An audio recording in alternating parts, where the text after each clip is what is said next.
ഇനി മലപ്പുറത്തേക്കാണ്. നന്നമ്പ്രയിൽ സ്ഥാനാർത്ഥിയുടെ വീടിന്റെ ജനൽ ചില്ലുകൾ കല്ലെറിഞ്ഞ് തകർത്തുവെന്ന് പരാതി. നന്നമ്പ്ര പഞ്ചായത്തിലെ 8ാം വാർഡിൽ LDF പിന്തുണയോടെ മത്സരിക്കുന്ന ശാലിനി ശശിയുടെ വീടിന് നേരെയാണ് ആക്രമണമുണ്ടായത്. സമീർ ബിൻ കരീം വിശദാംശങ്ങളുമായി. സമീർ, ആരാണ് ഈ ആക്രമണത്തിന് പിന്നിലെന്നവർ സംശയിക്കുന്നത് ആരെയാണ്? ഒപ്പം കൂടുതൽ വിവരങ്ങൾ എങ്ങനെയാണ്? എപ്പോഴായിരുന്നു ആക്രമണം? ഒരാക്രമണത്തിന്റെ വാർത്തയാണ് വരുന്നത്. മലപ്പുറം നന്നമ്പ്രയിൽ നിന്ന് സ്ഥാനാർത്ഥിയുടെ വീടിന്റെ ജനൽ ചില്ലുകൾ കല്ലെറിഞ്ഞ് തകർത്തു എന്നതാണ് പരാതി.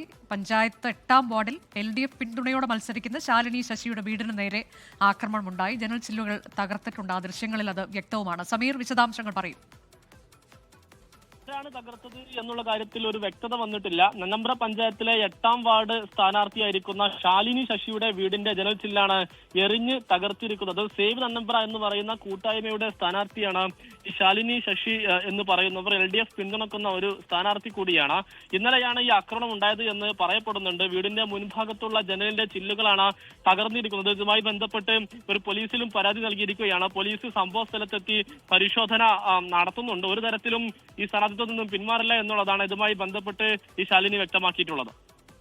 ലോകത്തെവിടെയായാലും ഏത് സമയത്തും 24 വാർത്തകളും ഓഗ്മെന്റഡ് റിയാലിറ്റി പാക്കേജുകളും എക്സ്പ്ലെയിനറുകളും വിശദമായി കാണാൻ ഞങ്ങളുടെ YouTube ചാനൽ നിങ്ങൾക്ക് സബ്സ്ക്രൈബ് ചെയ്യാം.